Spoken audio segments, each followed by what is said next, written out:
America loves to celebrate Mardi Gras as a symbol of joy and freedom, but few dare to admit the truth. One of its most powerful traditions, the Mardi Gras Indians, was born from slavery, racism, and the forgotten alliance between Native Americans and escaped Africans.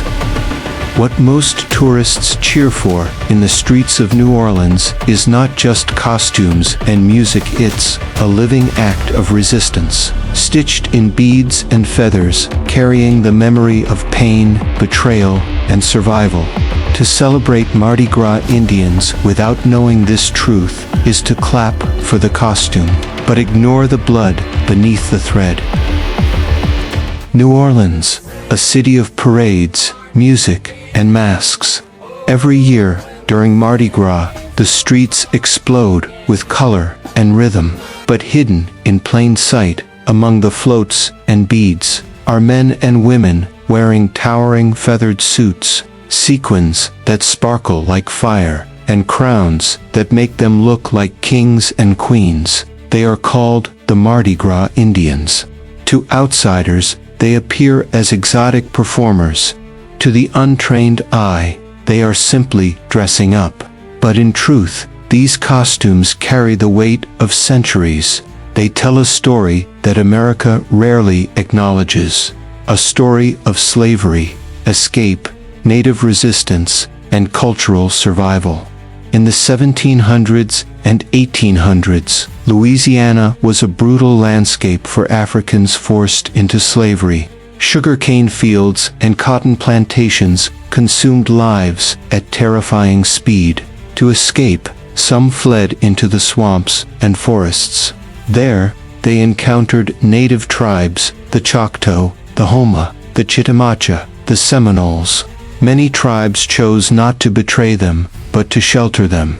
Together, they built bonds of resistance. This was not charity, it was solidarity. Native tribes also knew what it meant to be hunted, displaced, and dehumanized by European colonizers. And so, the enslaved and the indigenous found common ground in struggle. Out of this alliance came marriages, shared traditions, and communities where African rhythms blended with native rituals. By the mid-19th century, Mardi Gras had already been imported from Catholic Europe into New Orleans.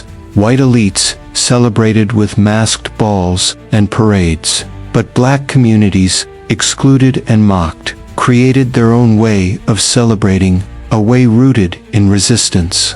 They began to mask Indian. Sewing elaborate costumes by hand, they paid tribute to the native peoples who had once given shelter to their ancestors. Every bead, every feather, every jewel was a symbol not of mimicry, but of gratitude and survival. These costumes were not cheap imitations.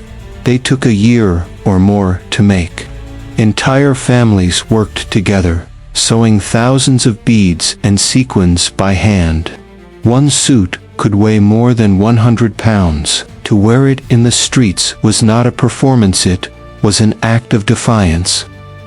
In the early days, these tribes of Mardi Gras Indians were not entertainment, they were warriors in the streets, confronting each other in symbolic battles. Chiefs would meet, shouting chants, and measuring who had the prettiest suit. But this was not violence, it was transformation.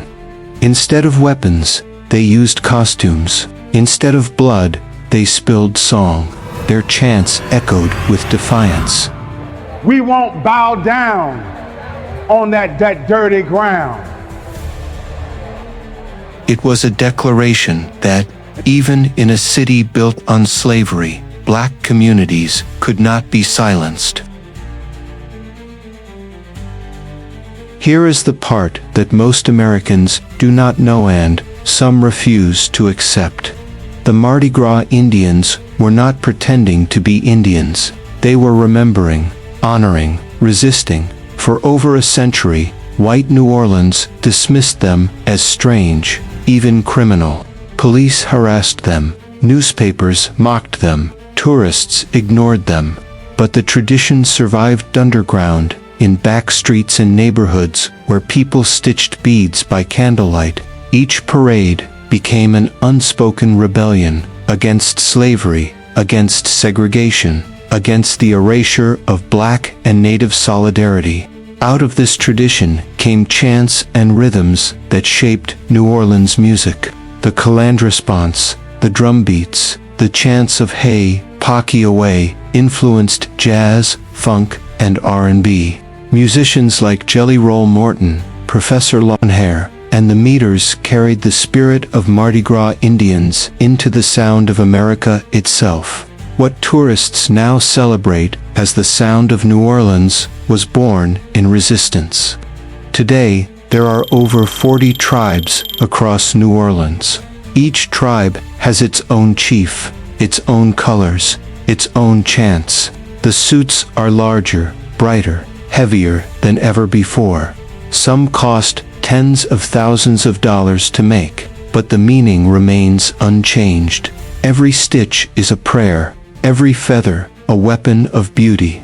Children are raised in the tradition, learning to sew, learning the songs, learning the stories. Elders remind them, this is not a costume party. This is history walking. Mardi Gras Indians are not just about celebration. They are about memory. They remind us that American freedom was built on the backs of the enslaved and that those enslaved survived because of unexpected alliances. They remind us that beauty can be an act of resistance, that to wear feathers and beads is not to hide but to reveal. In a world where cultures are often stolen, commodified, and stripped of meaning, the Mardi Gras Indians stand as proof that tradition can survive, even against all odds. So the next time you see them towering feathers, glowing jewels, chants echoing down the streets, remember this: you are not just looking at a parade. You are witnessing centuries of survival, gratitude, and defiance stitched into living art. The Mardi Gras Indians are more than a spectacle. They are a mirror, a reminder of the alliances America forgot. A lesson that beauty, when born from pain, can become the loudest form of resistance.